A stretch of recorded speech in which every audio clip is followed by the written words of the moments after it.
부모님이 일찍 돌아가시고 고아가 된 아이가 있었습니다. 너무 배가 고파서 먹을 것이 없어서 이제 부잣집에 밥 동량을 하러 갔습니다. 찬밥이라도 한 술만 주시면 안 될까요? 이렇게 주인에게 간청을 했어요. 주인은 아이가 불쌍해서 따뜻한 밥 한 상을 차려줬고 아이의 딱한 사정을 다 들었습니다. 그래서 자신의 집에서 머슴살이를 하면서 농사를 배우라고 했습니다. 그래서 이 아이는 부잣집에 들어간 거예요. 이제 머슴살이를 하게 된 것이죠. 세월이 흘러서 아이는 청년이 되었고, 청년은 어느 정도 이제 주인의 은혜로 공부도 좀 했습니다.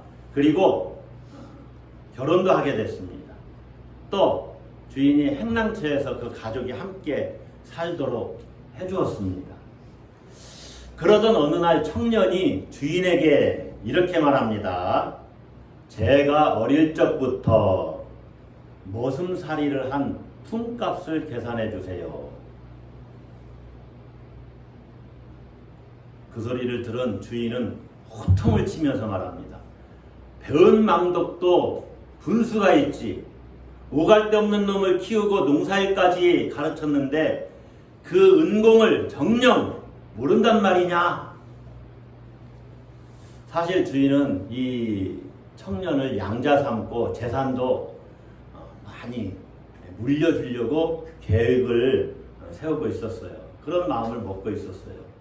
그러나 청년은 항상 나는 이 집의 머슴이야 이런 인식을 갖고 살았고, 또 자기가 일하는 것에 대한 품삯을 못 받는 것에 대해서 늘 불만이 있었던 거죠. 이 청년의 욕심 때문에 청년과 청년의 식구들은 그 집에서 일정한 금액을 좀 받고 쫓겨나고 말았습니다. 여러분, 배은 망덕이 뭡니까? 은혜를 잊어버리고 배신하는 것을 배은망덕이라고 합니다. 또 이런 것도 배은망덕 중에 속하는데, 은혜를 원수로 갚는 것이죠. 은혜를 원수로 갚는다. 여러분은 배은망덕한 그러한 일들을 전혀 안 하시겠죠? 예. 자, 이스라엘 백성들은 어땠을까요? 이스라엘 백성들은 신실했습니까? 아니면 그들의 삶 속에 배은망덕한 일들이 있었습니까? 어땠을까요?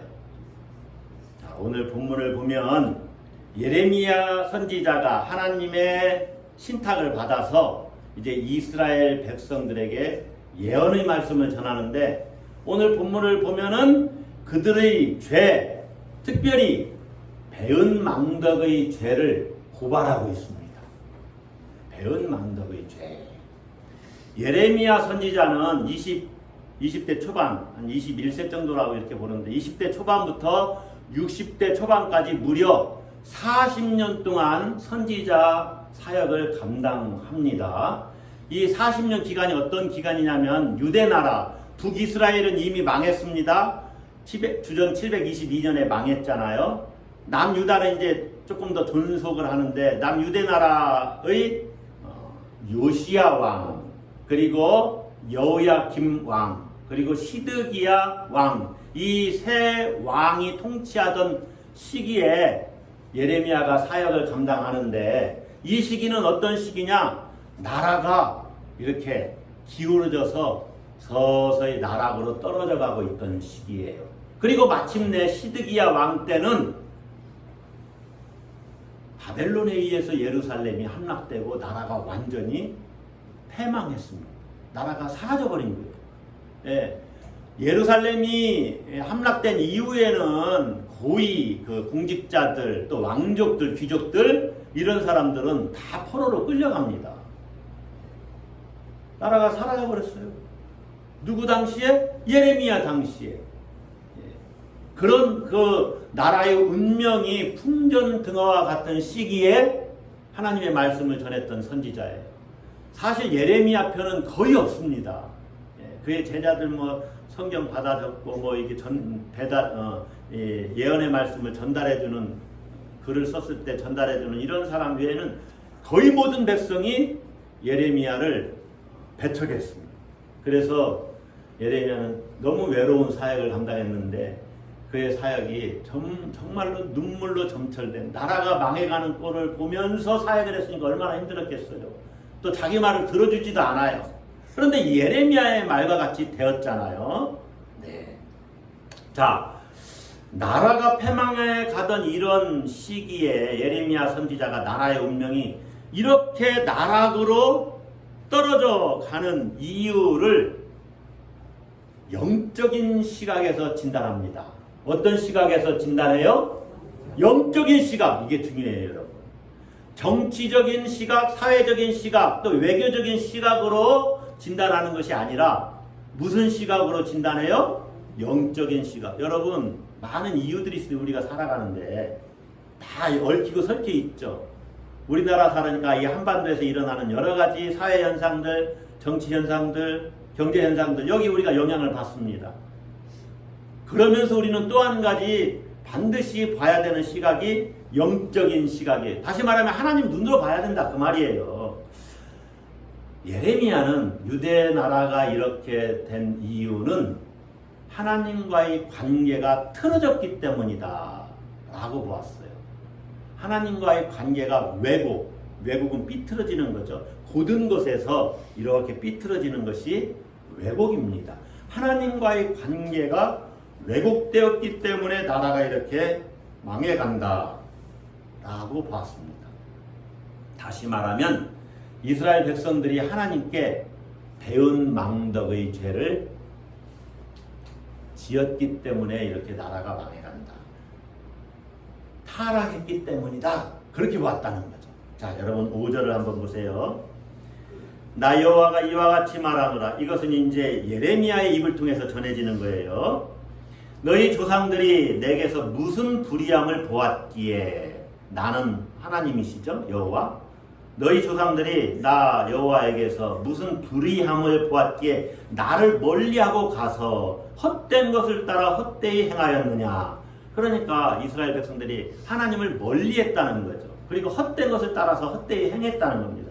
하나님을 멀리했다는 것은 하나님을 버렸다는 이야기예요. 13절에서 그렇게 얘기하죠. 곧 그들이 생수에 끄는 데는 나를 버린 것과, 자, 이스라엘 조상들이 하나님을 버리고 헛된 것을 따랐다는 것입니다.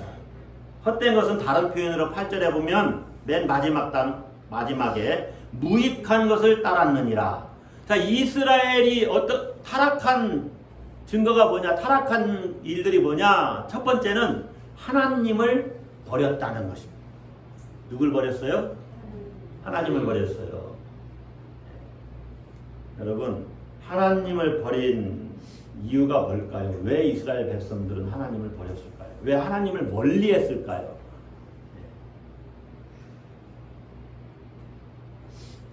따라서 한번 하겠습니다. 하나님의 은혜를 망각했다.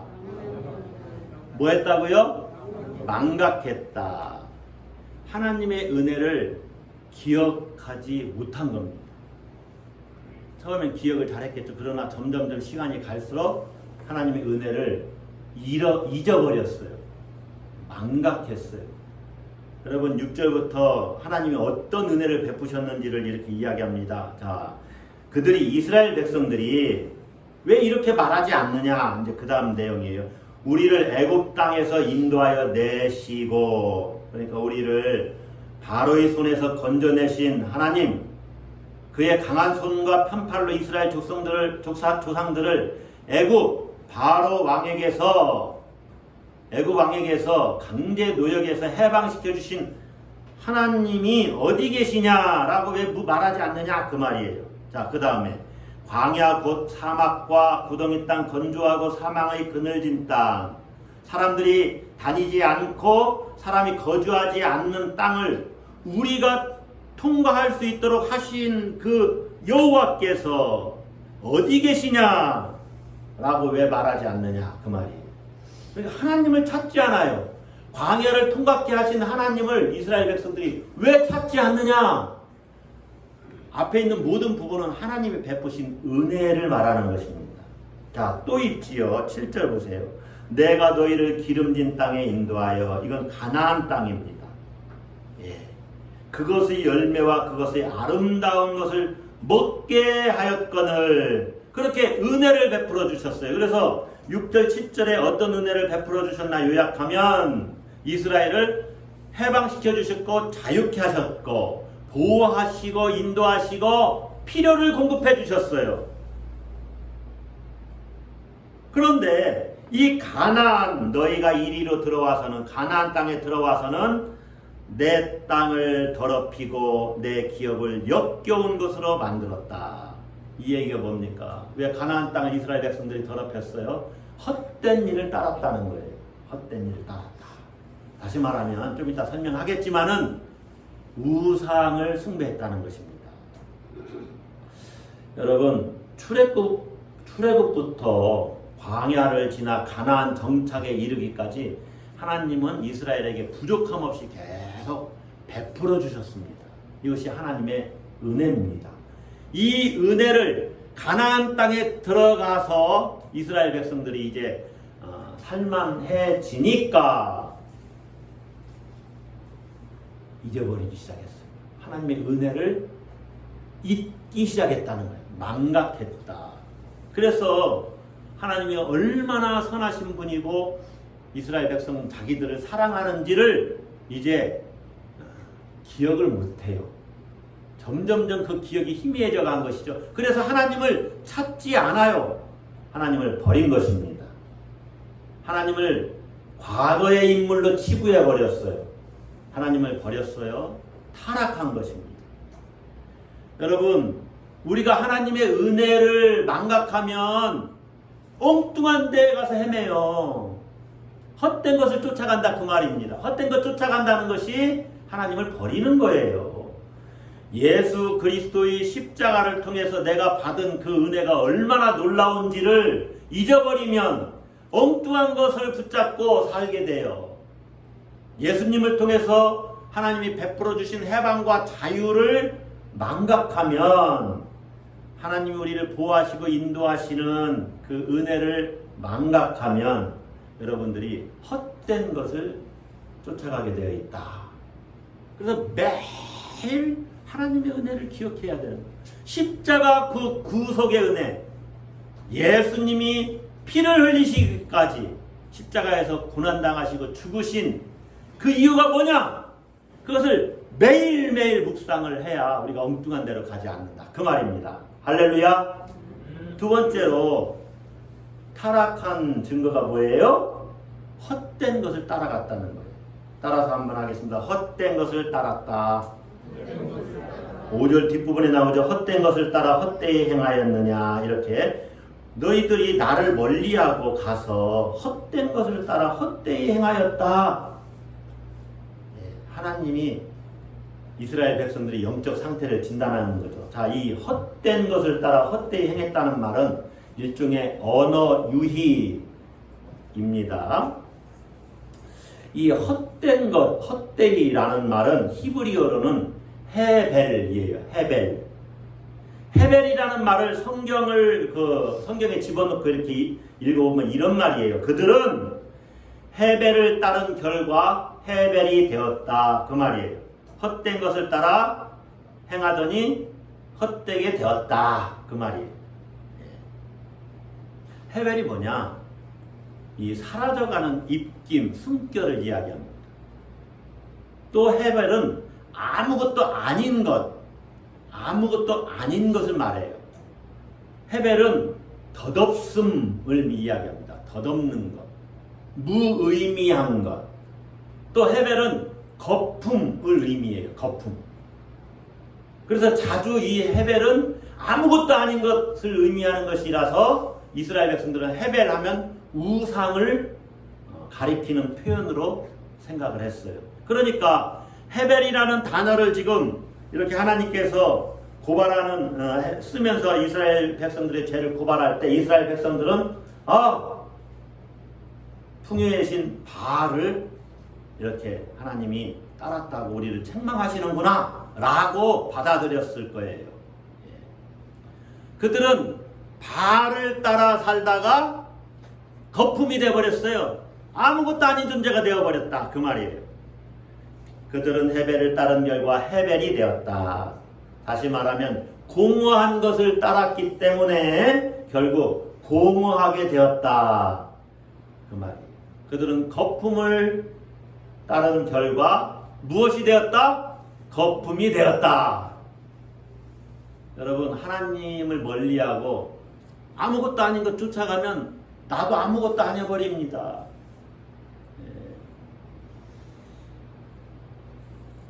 지난 주 중에 연세가 한 72, 3세 정도 되시는 제가 잘 아는 목사님 통화를 했는데, 그러면서 제가 고백했거든요. 지금 돌아보니까 저도 제가 인생에 많은 것들을 붙잡고 여러 가지를 이렇게 했네요. 정말로 시간 낭비를 너무 많이 했습니다. 정말 한 가지 붙잡고 집중해서 살았어야 되는데, 그랬더니 그 목사님이 이제 세월이 더 빠를 거야 그러면서 자기도 너무 후회가 된다는 거예요. 목사님이니까 그래도 주님 잘 섬기려고 했지 않겠습니까? 그런데 너무나 많은 헛된 것들을 붙잡았다는 거예요. 헤벨을. 여러분 2절 3절 보시면 하나님은 이스라엘을 자신의 아내라고 말합니다. 그러니까 내 신혼 때의 사랑을 기억하노니 2절에 그러죠. 그러니까 하나님은 이스라엘 백성들을 아내라고 여기는 거예요. 그리고 또 자신의 소산 중 첫 열매로 여기셔요. 그런데 이스라엘은 자신들을 출애굽시켜 주시고 가나안에 정착시켜 주신 이 하나님의 역할을 이제 다 한 것처럼 다 했다고 이렇게 여겼다는 거죠. 이제 하나님의 역할은 없습니다 하고 잊어버린 거예요. 그리고 자기들에게 그 가나안 땅을 주신 하나님은 버리고 가나안에서 누굴 섬겼냐면 바알을 섬겼어요. 물론 하나님한테도 예배를 드립니다. 그러나 바알의 신, 풍요의 신, 바알의 신이 아니죠. 풍요의 신 바알을 또 섬기는 거예요. 혼합주의에 빠졌다는 거예요. 이것은 하나님을 버린 겁니다.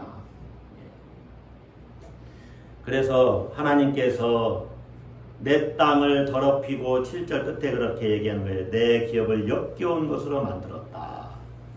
자, 그런데 이스라엘 백성 전체들 중에서 누구의 책임이 더 크냐? 고위직을 가진 사람들, 지도자들. 자, 여러분 4절에 보면 야곱의 집과 이스라엘의 집 모든 족속들아 여호와의 말씀을 들으라 그랬죠. 그러니까 이스라엘 백성들이 다 이렇게 하나님을 버리고 헛되이 행했는데, 특별히 이들을 잘못 이끈 사람들은 지도자들이에요. 그래서 8절에서 이제 고발 대상이 이스라엘 전체에서 백성의 배교에 더 큰 책임이 있는 정치, 종교 지도자로 이렇게 한정해서 그들의 죄악을 고발합니다. 제사장들은 율법을 가르치는 자들이면서 또 제의를 행하는 자들이잖아요. 그런데 여호와께서 어디 계시냐 말하지 않아요. 하나님을 찾지 않아요. 제사장들이. 또 율법을 다루는 자는 나를 알지 못해요. 하나님을 알지 못하면서 율법만 가르쳐요. 율법을 가르치면서도 하나님의 존재를 알지 못해요. 하나님을 몰라요. 어이가 없죠? 자, 관리들도, 그런데 관리들은 목자를 이야기합니다. 목자들은 당시 왕들을 목자라고도 이렇게 칭했기 때문에 왕들 또 정치 고위직에 있는 사람들 얘기하는 거예요. 그들이 하나님께 반역을 해요. 네. 이스라엘 백성들을 계속 우상의 의로 끌고 가는 거죠. 자, 그 다음에 더 문제가 또 있죠. 선지자들은 바알의 이름으로 예언하고 무익한 것들을 따랐느니라. 하나님의 이름으로 예언하고 하나님의 말씀을 들어야 되는 선지자들이 영적인 분별력이 하나도 없어요. 그래서 바알의 이름으로 예언을 해요. 그래서 여러분 모두 다 아주 부패해진 거죠. 타락한 거죠. 총체적인 타락에 빠졌어요. 자, 여러분 한번 생각을 해보세요. 왜 이스라엘 백성들이 우상, 바알을 섬기게 되었을까? 이 광야에서 그토록 놀라운 역사, 하나님의 역사를 홍해바다가 갈라지는 역사, 또 출애굽 사건은 더 말할 것도 없죠. 애굽에서 탈출해 나온 이 10가지 재앙 통해서 거의 200만 정도라고 하지 않습니까? 그 많은 사람들이 애굽에서 나왔는데 이 놀라운 기적의 역사, 홍해바다가 갈라지고 반석에서 물이 나오는 것을 경험했어요. 만나를 먹었네요. 메추라기를 먹었네요. 이런 놀라운 역사를 그렇게 경험했는데 왜 가나안에 가서 하나님을 잊어버렸을까? 참 이상하지 않습니까? 여러분, 이들이 헛된 것을 따른 이유는 따라서 한번 하겠습니다. 풍요에만 마음을 두었기 때문이다. 풍요에만 마음을 두었기 때문에 유대 민중들도 그것을 요구합니다. 자꾸 지도자들에게 그것만 요구하는 거죠. 그것은 하나님 앞에서 악이에요. 악. 그래서 13절에 이렇게 얘기해요. 내 백성이 2가지 악을 행하였나니 곧 그들이 생수의 근원되는 나를 버린 것과 하나님을 버렸어요. 또 하나는 스스로 웅덩이를 판 것인데 그것은 그 물을 가두지 못할 터진 웅덩이들이니라. 자, 이 2가지 죄악은 어찌 보면 같은 겁니다. 예를 마치 종이의 양면, 동전의 양면과 같은 거예요. 완전한 배반의 2가지 모습, 이중적인 모습을 가리키는 겁니다. 생수의 근원인 하나님께 의지하는 것을 버리고 자신들을 위해서 물을 가두지 못할 웅덩이, 바알 숭배죠. 어찌 보면 그 웅덩이를 팠다는 거예요. 자, 왜 그렇게 풍요를 준다는 바알 숭배에 빠졌을까? 우리가 한번 생각을 해보죠. 풍요에 마음을 두었다고 그랬죠. 왜 그랬을까? 이스라엘 백성들이. 자, 여러분, 광야에서 놀라운 은혜를 체험했어요. 놀라운 사건들을 경험했어요. 그런데 가나안에 들어가 보니까 이곳은 또 다른 세상이에요. 광야에서 그 생존을 책임져 주시는 하나님만으로는 만족할 수 없다는 것이 이스라엘 백성들의 변심의 이유예요. 인간의 심리가 좀 그렇지 않습니까? 어디 들어갈 때하고 나올 때가 다르듯이. 그동안 가나안까지 오기까지는 하나님의 인도를 받아서 야, 하나님 우리가 섬겨야지 이렇게 생각했는데 가나안에 들어가 보니까 더 놀라운 일들이 많이 있어요. 가나안 문화는 농경사회입니다. 정착해서 농사를 지으면서 살아요. 근데 너무너무 풍부한 거예요. 그들이 이제 이 풍부가 부러울 거 아닙니까? 풍요가. 농사를 통해서 가나안은 부가 축적이 되어 있어요. 그리고 각종 문화와 축제들이 있어요. 유대인들의 눈에는 그동안 광야길을 걸어오느라고 얼마나 고생했습니까? 그런데 이들의 눈에는 물론 광야에서 뭐 열하루길을 40년 동안 있었지만은 이들의 눈에는 이 가나안이 너무너무 부러운 거예요. 가나안 사람들의 삶이. 그래서 자기들도 그렇게 살고 싶은 거예요. 넉넉하게 살고 싶은 거예요. 그러려면 가나안의 문화, 가나안 사람들의 삶의 방식을 받아들여야 되는 거죠. 이제 농사도 져야 되고. 가나안에서 잘 살려면 가나안 사람들의 삶을 받아들여야 합니다. 당연히 그들의 문화도 받아들여야죠. 그런데 거기에는 그들의 종교도 포함이 되어 있어요. 풍요를 약속하는 바알이 그것입니다. 가나안 사람들과 같이 어울려 살잖아요. 다 진멸한 게 아니거든요. 그러다 보니까 그들의 문화를 보게 되고 그들이 섬기는 바알, 야, 바알을 섬기니까 저렇게 잘 사네. 그래서 바알 숭배의 유혹을 끊임없이 받아요. 그래서 선지자들이 계속해서 우상을 숭배하지 말라고 선포했던 거예요. 여러분, 가나안에 들어갔는데 바알 숭배의 영향을 계속 이스라엘이 받으면서 점점점 혼합주의에 빠져가는 겁니다. 오늘날 우리 그리스도인들은 어떻습니까? 예수 믿음에도 불구하고 세상 문화에 계속 기웃거리고 있잖아요. 세상 풍조를 계속 따라가고 있잖아요. 은연중에 세상의 가치관에 물든다 그 말입니다. 그래, 그런 거 다 그게 최고지. 여러분에게 풍요를 준다는 바알은 무엇입니까? 바알은 풍요의 신을 말하는 거거든요. 여러분, 여러분에게 풍요를 준다고 유혹하는 그것이 바로 터진 웅덩이라는 것을 기억해야 됩니다. 그래서 우리가 정신을 바짝 차려야 돼요. 이 시대의 우상은 여러분 뭘까요? 재물이죠, 재물. 모두 다 재물이 최고라고 생각하며 살죠. 모든 사람이 그래서 재물을 얻어서 풍요롭게 살고 싶어 해요. 그 재물에 마음을 쏟습니다.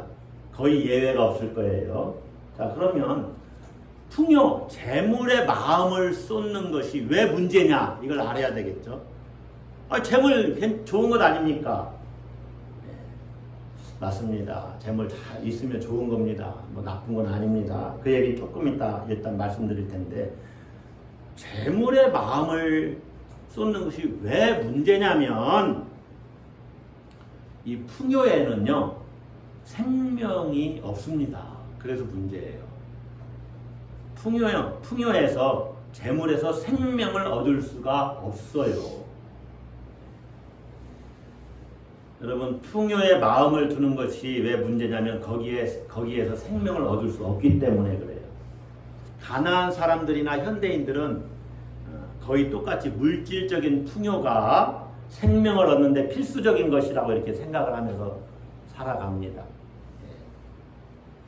그래서 잘 먹고 잘 살고 또 문화적으로 세련되게 사는 것, 그럼 된 거 아니냐?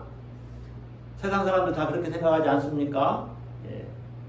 기독교인들도 많은 사람들이 그렇게 생각한다는 거, 이게 문제지 않습니까? 거기에 생명이 있다고 생각하는 거죠.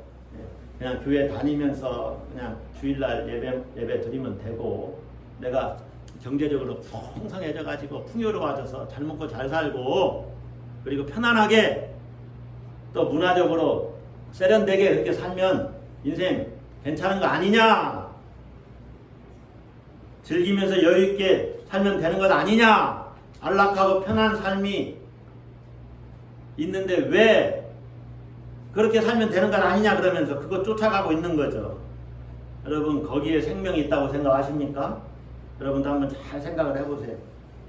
저는요, 이 시대의 기이한 현상을 어제 목도했어요. 예전에는 심각하게 하지 않았는데 어제는 너무너무 심각하게 보이는 거예요. 그게 강남의 한 아파트가 48억이래요.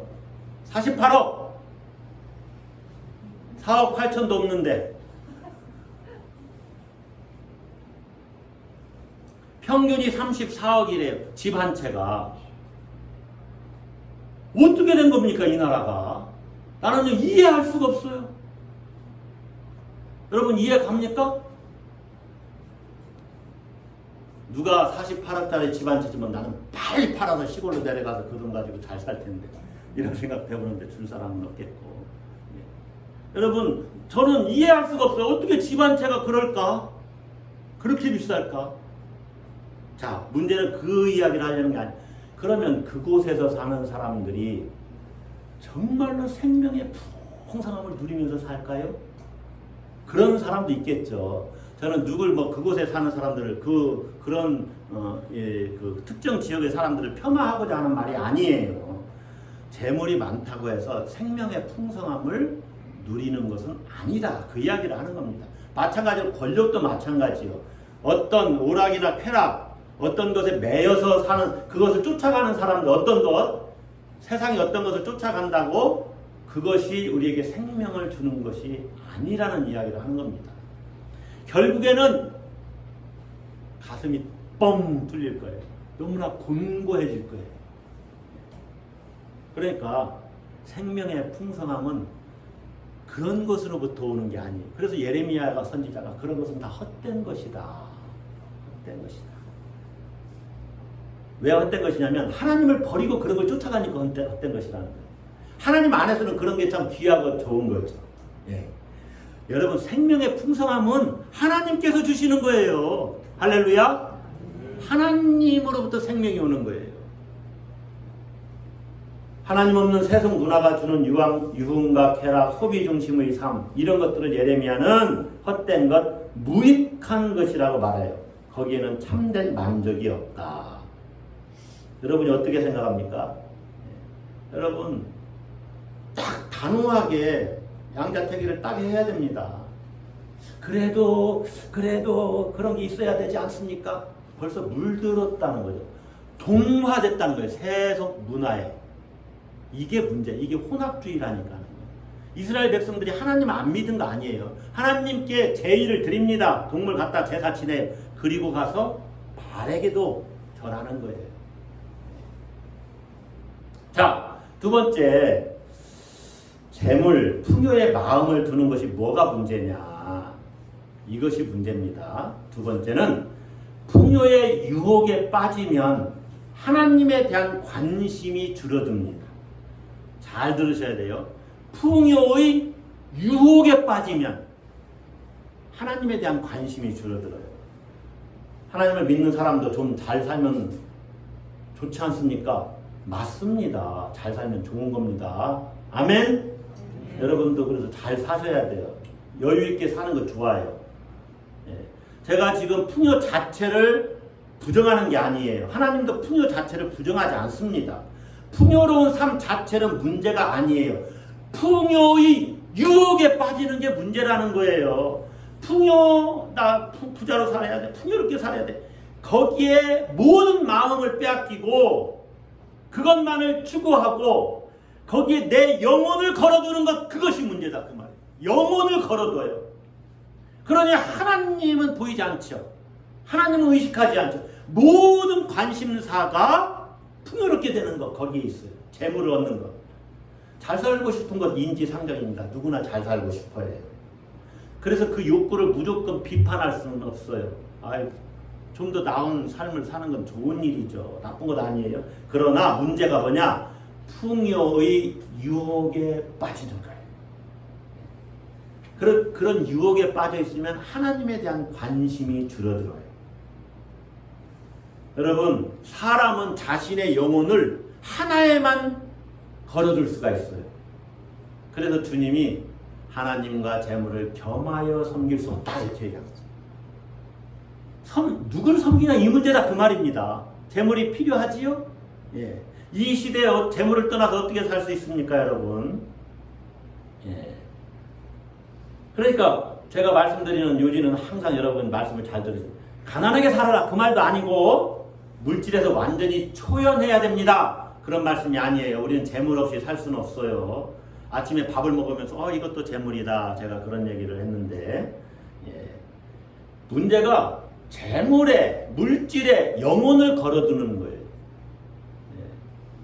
요새 영끌족 이야기를 하더라고요. 대출 모든 돈을 담아요. 영혼까지 끌어모아서 집을 사요. 요새 그래서 금리가 올라가니까 그분들이 힘들대잖아요. 20, 30대 모든 영끌족 모든 것을 다 대출도 다 받을 수 있는 데도 받아서 집값이 너무 계속 올라가니까 그랬겠죠. 자, 그분들 비판하는 건 저는 아닙니다. 우리는 영끌을 하면 안 된다 그 말이에요. 영혼을 끌어서 무엇을 하면 안 돼요. 영혼은 누구에게 걸어둬야 돼요? 하나님께만 걸어둬야 된다. 할렐루야.